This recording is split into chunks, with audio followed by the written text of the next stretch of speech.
Good evening, everybody, and welcome to Marketers Radio.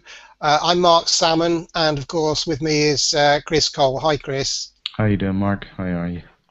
I'm great, thank you. And I thought tonight that I would interview Chris because Chris posted on his Facebook timeline recently, or in the last couple of days, that he'd passed 100,000 YouTube views on his YouTube channel.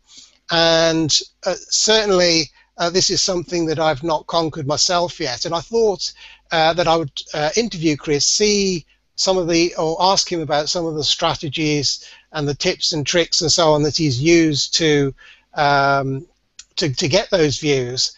And I thought it would be worth sharing that with other people. So I thought we'd have a little interview now, and hopefully Chris will spill the beans. But so Chris, let's start off with a question. Obviously, how long ago did you establish roughly your YouTube channel?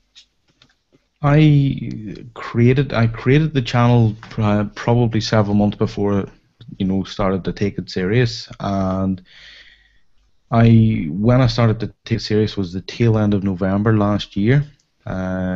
Basically, if you will remember this, Mark, I started a 30 days of video challenge. Yes, yes. This was a personal challenge for myself. At that time, I wanted to produce a video of any form every single day for 30 days. And this, if I believe right, started about the 27th of November. So it actually took me up and across and through Christmas Day. And I had sort of committed to creating a video every single day, no matter what. So if we think about it, Chris, it's less than a year. So let's say it's 10 months. You got 100,000 views. If you average the views across a year, that's 10,000 views a month.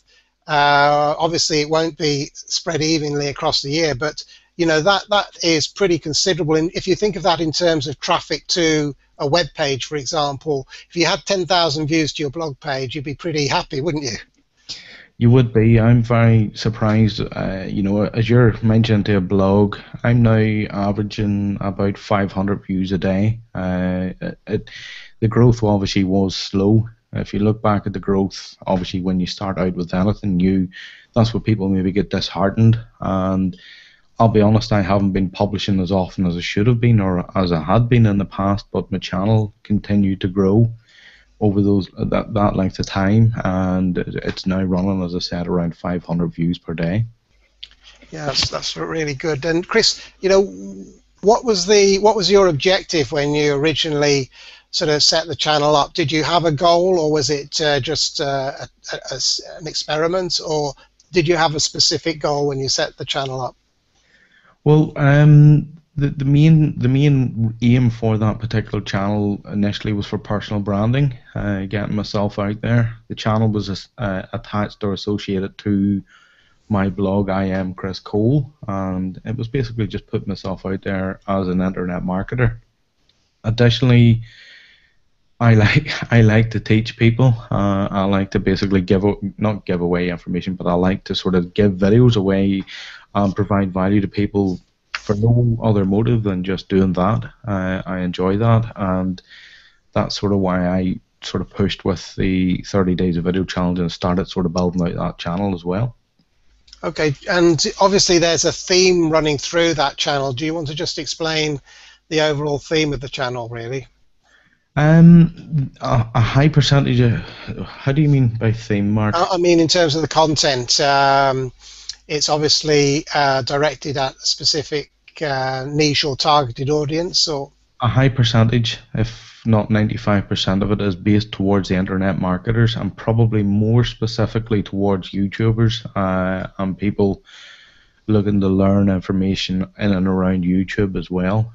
Just tips and tricks that I picked up with YouTube, uploading my videos, and just different helpful things that I also struggled with personally. And that's where I found probably the biggest gains.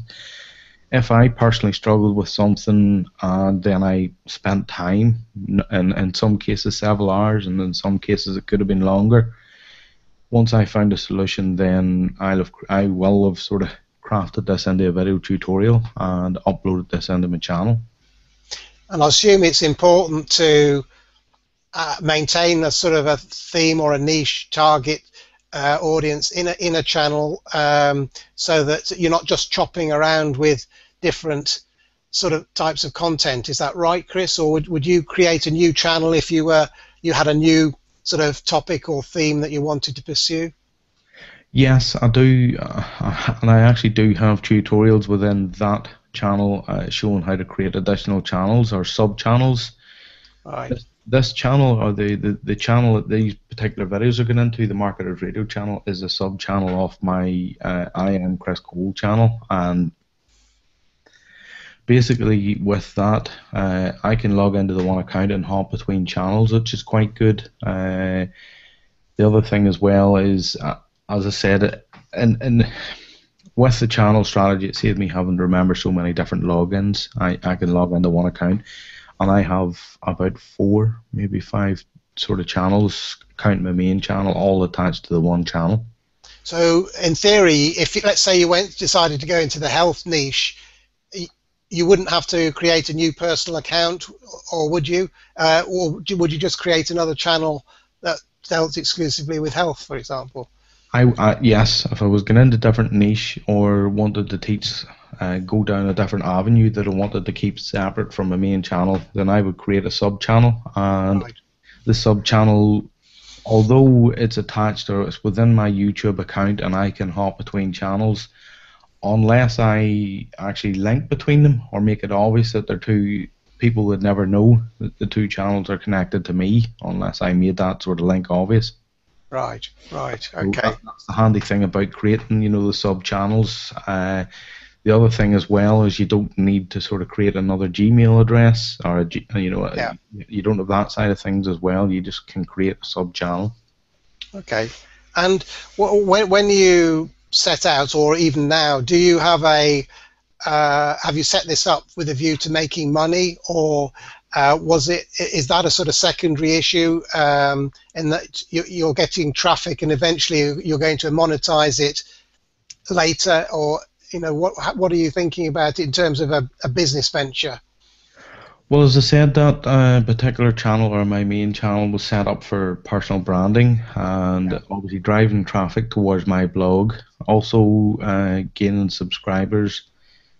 I just get myself known out there. Now, I am also earning money from that channel, and that income has also grown, and it's something that's made me raise an eyebrow or two, thinking, well, I could actually expand on this income, and it's passive income. It's, as I said, likewise with the daily views, they're just coming now to my videos, they're viewing the videos, and I'm earning income on a daily basis from these videos. And presumably your income's proportional to the number of views you get. Is that true or not? Basically, the income that's coming, the direct income that's coming off these videos, is basically ads that are being served with the videos. Right. So it'll depend on the length of time that people watch the ads, and if they click through or something, then there may be more of a payment or whatever happens. Right. I don't know if it's directly proportional to the amount of views, but obviously the more views you have, then the more people are going to see the ads, and therefore the more of a chance you have of earning. So I would say yes. Okay, right. And would you like to just sort of outline, I know you've got quite a few, because I've had a quick look through your channel before I came to do the interview, but I know you've got quite a few. Well, firstly, how many videos have you so far put up roughly? You may not have counted them. But secondly, do you want to just outline some of the strategies you've used to increase subscribers and views to the channel? Now, obviously, that could be quite an extended answer on that one, but... Firstly, my channel, I do have public, and I also have hidden videos. I have a combination. There's some of them I've sort of held off as hidden. I have about 110 videos within the channel, and probably about 80 to 90 of them, say 80 of them, are public videos. Out of that, the tips and tricks that I used for what would you want me to talk about? Growing subscribers or increasing views? Well, we'll deal with one at a time then. Just start with subscribers and then move on to views, Chris. With subscribers, one of the things is I put a physical call to action within the video, or several call to actions within the video. I'll actually, at the tail end of the video, I'll ask people to basically like, comment, and subscribe. That does work. So you have to basically say, look, guys, if you like this video, do me a favor, drop your comments in the comment area below, like the video, and obviously subscribe to my channel. So people do. Other tricks that you can do is YouTube give you the option to add in sort of event or sort of calls to action that appear within the video. One of the things is there's a small annotation comes in the bottom of the video, basically suggests another video, and you can either suggest one specific video, or you can set it to suggest your newest video, and that's what I do. I set it to drive traffic always to my newest video, because at the end of the day I want the newest videos generally got the lowest amount of views, and I want to drive traffic to my newest video. Is that an annotation that you use there, Chris, or is that on it's a setting within YouTube. You can go in and I'm just looking for it here at the moment. Recently as well, YouTube have obviously updated their channel. Yeah. They've made a bit of a difference. It makes it difficult if you don't go there very often to find your way around often, doesn't it? Yeah. I'm just trying to find the exact tab. It's an in-video event that sort of happens, and basically what you can do is you can add as a video manager, I think it is. No, I can't find it just on the fly. I didn't. Okay, no, okay. In video programming, sorry, that's what the name of it is. And in video programming, right? You can add what's called a branding watermark, and that basically allows people to subscribe to your channel. You can also add in what's called a featured video, and I've mine set to my most recent upload. And what you can do there is you can set it either at a custom start time or at the end of the video. Basically then this will pop in. I'm sure you've seen them, and that's driving traffic and clicks. I didn't even know you could. I've seen it, but I didn't know how to do it. So that I've learned something there, Chris. So continue anyway. Subscribers. Yeah. So as I said, that is two of the tools that YouTube give you. Additionally, what I also do is I use an internal annotation or several annotations within the video itself. And once you upload a video into YouTube, it literally only does take a couple of seconds to set these annotations up. Go back into the video editor, set up your annotation, and generally what I'll do is I have this planned out on the editing stage where I'll actually physically insert the subscribe button to appear, and I'll animate the entrance into the video, and then I'll go into the annotations and add that annotation out over where I want the button to, or where the button appears, and if people click this, then they're subscribed to the channel as well. Have you systemized this process so that you've got a tick list of things that you do? Otherwise, you might forget to do one of the. Well, generally, to be honest, no, I don't have it systemized as in down on a piece of paper, but I know what I'm looking to do with my video, and it depends. It could be video specific as well as to what the message is within the video, what I want to do, what's the call to action. Yeah. So just occurs to me that once things get a bit more complex, it would be good to have a tick list or a system that you could, even teach to other people. Yeah, well, I could certainly come up with a tick list or something, but as I said, it depends on the specific video. It depends on the message that's coming with the video. Yeah. If I'm looking to drive traffic to my blog rather than having them subscribe from that particular video, then it's a different sort of checklist that I'm going to follow within the video. But it may be that you'd have a tick list for when you're in the editing or the creation part, editing, and then once you've put it up to YouTube, you've got another tick list for the options that you've got available to you, and you just tick off the options that you've chosen for that video. Just on the fly there, Chris. Just thought of that. Okay, so continue, Chris. Subscribers.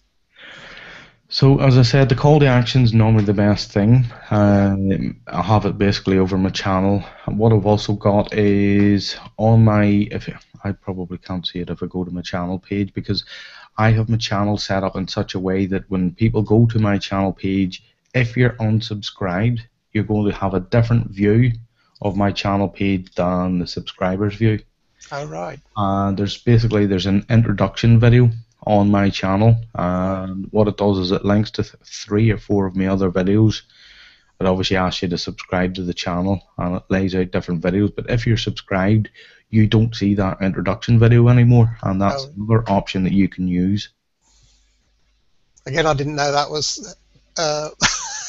I don't know much about YouTube, obviously, Chris, but so I'm learning things here. So, okay, so have we dealt with subscribers, or do you want to move on to the views? Or we can move on and other things, and obviously subscribers come with more views as well. If you're driving for the more views, one of the great things for driving more views, obviously, you have this sort of standard going after specific keywords, looking for what people are searching for, and optimizing your video for specific terms and making sure you get those terms in there. You know, all good sort of title, description, tags. That's your typical SEO, and it depends on how competitive your keyword term is.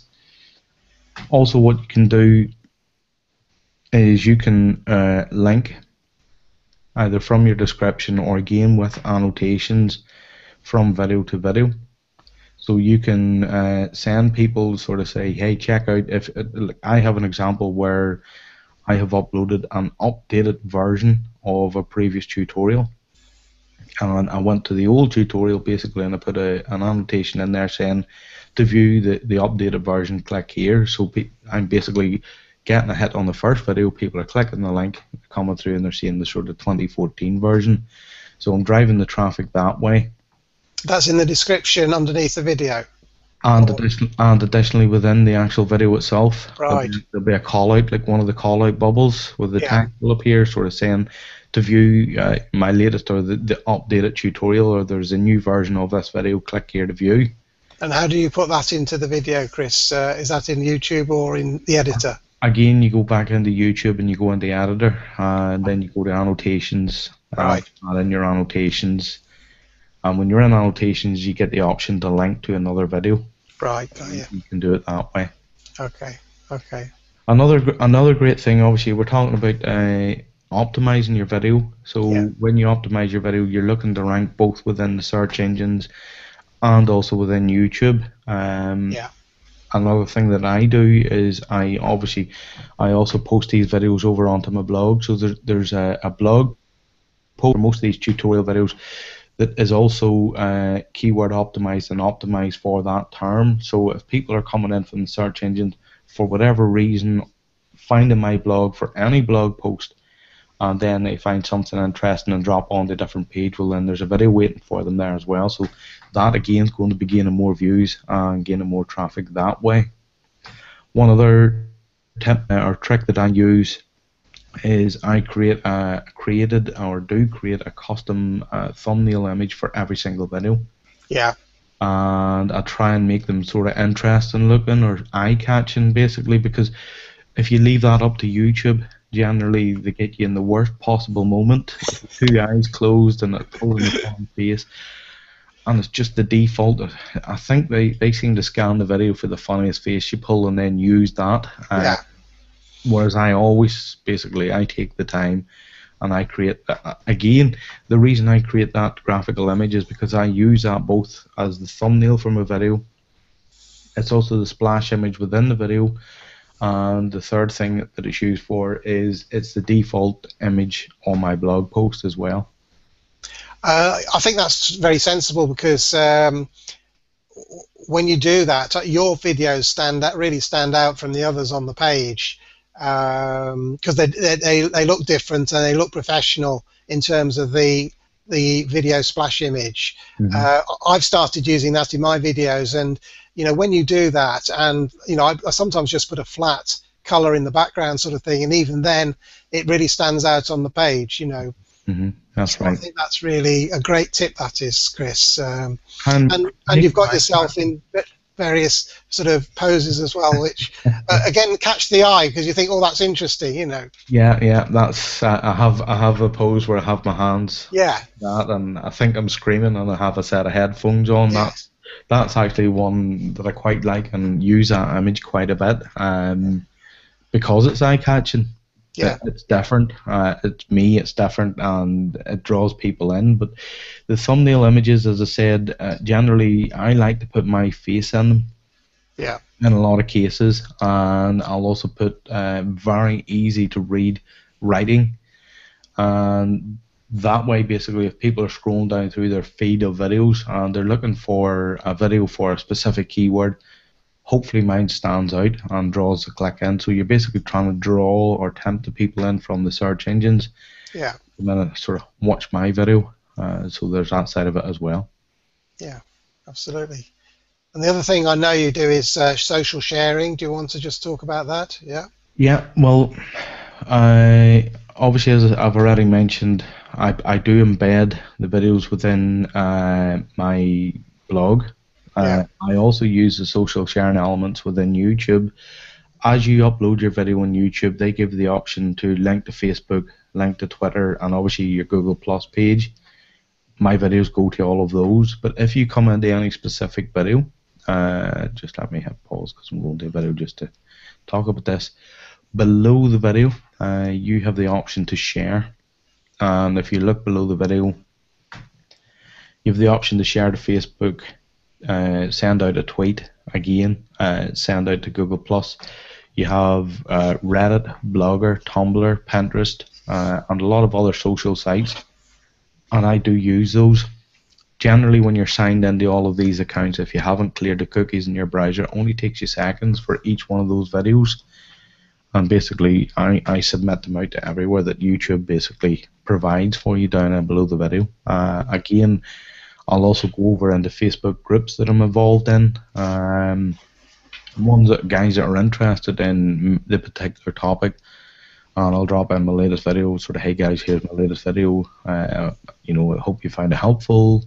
Just generally networking with people and with my videos, and that also drives views as well to my videos. And obviously, as well as that, one of the other things I encourage a conversation or comments within my videos, and I believe that helps because whenever other people, whenever they sort of see the comments, they're obviously encouraged to comment themselves as well. yeah. I suppose Google's looking for social proof and social engagement, aren't they? So, and it all adds into things like your clout score and all this sort of thing, That's doesn't right. it? So, yeah. That's right. Sorry.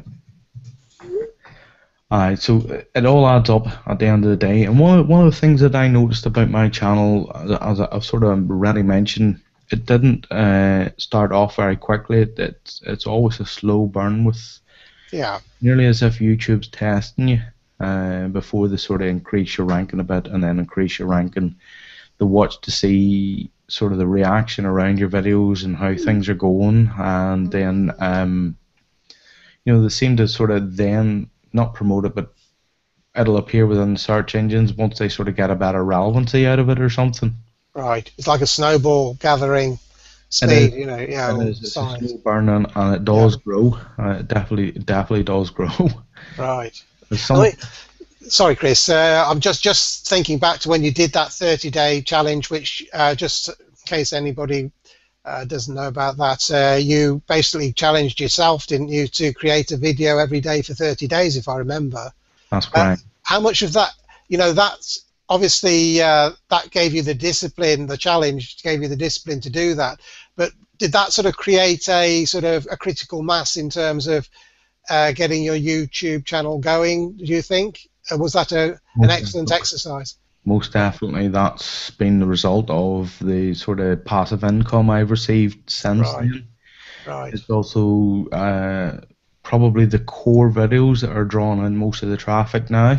Now, to be honest, when I started the actual 30-day challenge when I initially set out, I didn't have an exact plan of what sort of types of videos, and then it just through the likes of yourself and other guys on Facebook had basically said, you know, follow, we quite like your YouTube video, so I then slotted in and dropped into sort of building about 20-25 videos around YouTube, Yeah. and different things around video that was going on within my channel at that time, and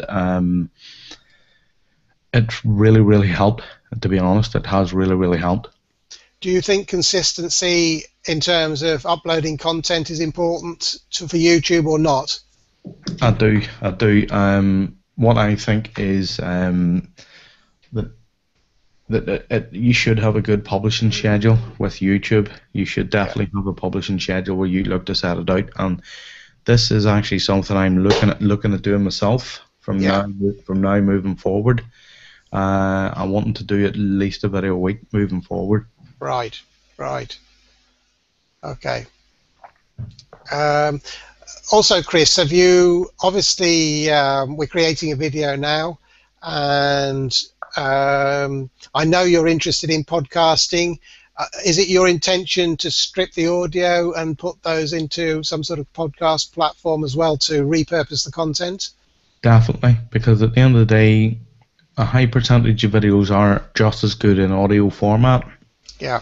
This video in itself, you could well be getting stripped out. There will be audio getting ripped off from this, and there's going to be an audio format where, you know, at the end of the day, people can be listening to this driving in their car or at work. I personally listen to audio podcasts when basically I don't have what's called screen time or PC time. I want to keep up with things in my business. I want to keep up with things that I'm interested in. So I do subscribe and I do listen to podcasts and find them very, very valuable. And presumably you could then refer them back to a video, so when they did have screen time sort of thing as well. So you get a virtuous circle in a sense. Well, that's exactly it. It's all about growing your community. It's about providing value to people, and if you can make a difference in somebody's life, or you know, if this actual interview advances people across in their YouTube or their video publishing sort of journey, well then I'd be thrilled to hear that, to be honest. Yeah, absolutely. Are there any sort of other ninja tips or tricks that you want to reveal before we finish, Chris? One of the major things that I've noticed personally, and the videos that have probably had the most views in my channel have been from my personal struggles or my personal problems. I don't mean relationship problems, I mean online problems, where basically one of the examples I have on my channel is how to rotate iPhone videos. I had that problem. I basically recorded a video with my iPhone in the wrong orientation, and what actually happened was I started recording with it in the vertical, and when I turned it to the side to continue with the video, I didn't realize it stayed in the vertical. So when I got home, the content was fantastic, it was just everything was in the wrong orientation, and I had quite a few videos like this before I twigged this on. So I had to search and find answers myself. And once I found the answers, then I created a tutorial video and uploaded that into YouTube. So it's been a personal problem that I found, and it has helped so many people. That video in itself, I'm just looking, is it's had 276 likes, and there's 80 comments on it. As I also said, I've definitely encouraged comments. There's some of my videos there. 212 comments in the next video with 271 likes as we speak, 132 comments. So there's some of my videos have really nice sort of comment threads that are running on, and the comments that are coming in are very nice, in the fact that people are sort of giving me awesome feedback. You know, thanks a lot, you've sort of really helped me, and that makes me smile, believe it or not. What makes uploading those videos pleasurable, and what's sort of it's the icing on the cake for me. Absolutely. Yeah, absolutely. That's where the job satisfaction comes in, really, to know that, as you say, somebody's got a solution out of it. Yeah. So basically, what you're saying is you're creating content from as you say, problems that you have or things that happen to you in your business and so on. How long does it take roughly from sort of having the idea, say, to actually finishing off you're going through the whole process? How long would you allow, because I know most of your videos are between 2 and say 8 minutes, something like that sort of time scale. So, on average, what would you take an hour or 2 hours to do the whole process or more? It depends on how I'm going to produce the video, to be Yeah. honest. As you can see behind me, there's a green screen. I have a green screen permanently on my wall now. So it's my studio lighting's here. It's quite a compact office, but I get away with it. And I can, if I get the idea and the inspiration, I can have everything set up, have my studio set up, and my camera on and recording. And the screen tutorial, if there's going to be a screen tutorial, that only takes sort of the length of time that portion happens, because I've got now that I won't edit too much. I'll just keep going. So I would say in total about an hour would allow me for a good 5-minute video tutorial, Right. where I'll basically introduce the video, where it'll be my face, then we'll go over on the screen time, and then what I top and tail the video, and then at the tail end, what I will do is I'll obviously close the video out. One thing we didn't talk about, Mark, is the sort of end process that I use in my videos. In a lot of my videos, driving traffic we mentioned, I have like an end card. It's basically an image where I basically overlay 3 or 4 different videos. Yes. Many video versions. And at the tail end of the video, once I finish the content, I'll sort of say, if you like this content, and I also have other additional videos within my channel that are, and I'll pick out sort of relevant videos to the video that I'm uploading, and I'll use the internal annotations again. So there'll be a mini video playing, say 3 of them stacked above each other. Yeah, yeah. And these mini videos they're clickable annotation, so if you hover over the mini video, you can click that and I'll drive you across to go and watch that other video as well. So that's another trick that I use at the tail end of the videos. Yeah, I've seen that. It is effective, very effective, because the videos, as you say, that each little video is actually running, so it's catching your eye as well. So it is very, very effective. But to do that all in an hour, I was quite surprised that you said you could do it that quickly. You've obviously got it down now to a system. You haven't got it written down the system necessarily, but you've obviously got a system in your own mind. To be honest, it would take me an hour to probably produce the video and be at the point for uploading. Annotations and whatnot will take another 20 minutes once it's actually uploaded. So, but the actual production of the video is around about an hour. It would take me about 10 minutes doing the sort of, when I stand up to record, what I would do is I would do the introduction, and then I would pause and basically do the closing, and then I'll sit down to the PC or the computer, and I'll do the screen tutorial, and then it's only a matter of patching the two together, adding the end card and different elements in afterwards. So it takes me around about an hour. Although one of the things that I'm planning to do moving forward is I'm planning to batch process videos. So I'll plan out, say, 6 videos, 8 videos, and then I'll stand up in front of my green screen when I have the camera and the lighting set up, and I'll do the 6 or 8 introductions and the 6 or 8 closings all in one go. And then I'll sit down, I'll do all of my sort of screen tutorials, and then people think he never needs a shirt or something. But what about your? Do you actually script the videos, or do you just go for it? No, I do script my videos. I have an app on my iPad, or also the iPhone, called Teleprompt Plus. Now, it is a premium app, and I believe there are free versions out there, but I have Teleprompt Plus, and I use that. I actually have a tutorial video or a video on my channel about that. Just don't have an iPad, Chris. But what I have is a double tripod setup. So I have my camera sitting on one tripod, and directly behind that, and just above the height of the lens of the camera, I have my teleprompter running. Right. It appears that I'm looking straight into the camera when in fact, because of the slight distance, I'm just looking over the top of the lens of the camera. Yeah. And with the iPad being roughly about the width of the camera, or not much more, you don't see big eye movement. And it's practice makes perfect. Yeah. I do make It does mistakes. look good because you are looking at the camera, and you can speak naturally, can't you? So yeah. Sometimes I'll use the teleprompter just to remind me of Mhm. points that I want to cover, and then I'll flow naturally. But I find it's better to try, because if you don't sort of stick to, you can go off and you can start rambling, and you've added 5 minutes into your video, and when you watch it back, you think, what? It is. Yeah. You what need, and there's no clear point to edit that out, so you've got to leave things in. So you're better off pre-planning the message that you want to deliver, Yeah. in a way, scripting that or bullet pointing that, and obviously sticking to it. Now, one of the ways, as a tip, if you don't have a teleprompter, write out your bullet points even on a piece of paper and just pin them up on the wall behind the camera. Oh, you've revealed my secret now, Chris. Just pin them up on the wall behind the camera, and and always remember, get to the point, cover your point, and get moved Yeah. on, and get on to your next Yeah. point.